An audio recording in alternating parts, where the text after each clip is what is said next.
Hey everyone, welcome to the West Coast Barbell Club Exercise Library. Right now we're going to have a quick look at sumo deadlifts. Okay, now I'm by no means an expert on the sumo deadlift. I've never pulled sumo in competition. I have had it in several training blocks of mine, and I do think that if you are looking for a very detailed explanation of how to sumo deadlift, there are going to be better videos out there, one of which I intend to link in the description below from a very successful sumo deadlifter called Bryce Krawczyk at Calgary Barbell. Okay. However, if you're aware of another really good quality tutorial on sumo deadlifting, I'd be super keen to see it, so send the link through and I'll be happy to give it a watch.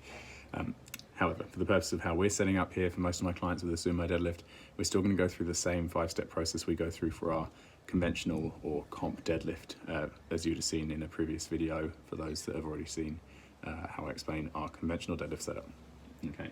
Now the key to the sumo deadlift is simply that we place our feet outside of our hands, where on a conventional deadlift we place our feet inside of our hands. Okay, so step one is going to be hand placement. Now for most that's probably going to be a little bit narrower than they're accustomed to for a conventional deadlift. Okay, that may even mean going onto the smooth of the bar and coming off the knurling slightly.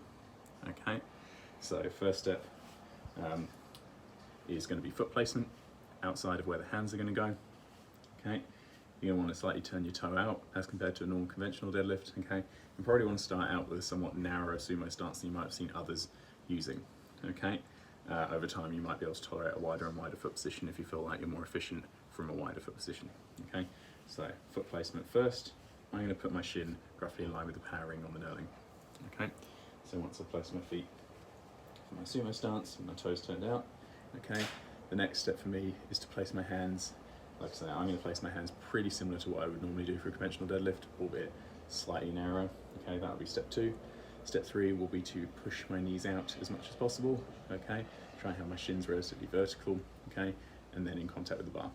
Okay, step 4 is to take a big breath and brace. You're likely going to find your torso angle is a bit more upright on a sumo deadlift than it would be for a conventional deadlift. Okay, and once you've got nice and tight in your setup, again you want to think about pushing the ground away from you as much as possible, really using your quads off the floor. Okay, and once you get the bar moving, you want to be quick in getting your hips to meet the bar.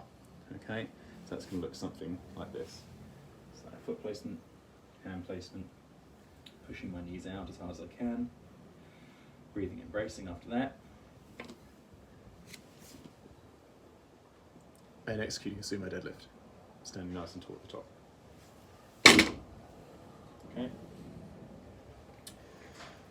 Whether you're going to be stronger with your sumo stance versus conventional stance is going to depend on a ton of things, mainly your training history, but hip structure may play a role. That's not something as a coach looking from the outside we're necessarily going to be able to assess without determining how you feel in different positions. And if you feel more comfortable at wider stance, great. Let's see how your sumo deadlifting goes. Okay, maybe it becomes your competition style main deadlift over time. Okay, if you can't tolerate a wide sumo stance, but you can still do a somewhat narrow sumo stance, okay, that could work for you just fine too. There's plenty of very strong sumo deadlifters who sumo deadlift from a relatively narrow stance, just as many who are able to sumo deadlift from a very wide stance where their toes are almost touching the plates. Okay, by no means am I a true expert on the sumo deadlift, but that'll give you the basics to help you get set up experimenting with them yourself. And if you see them in your programming and you have any questions about them, do feel free to ask, and I'll always do my best to help. Okay, thank you for watching. That's our sumo deadlift.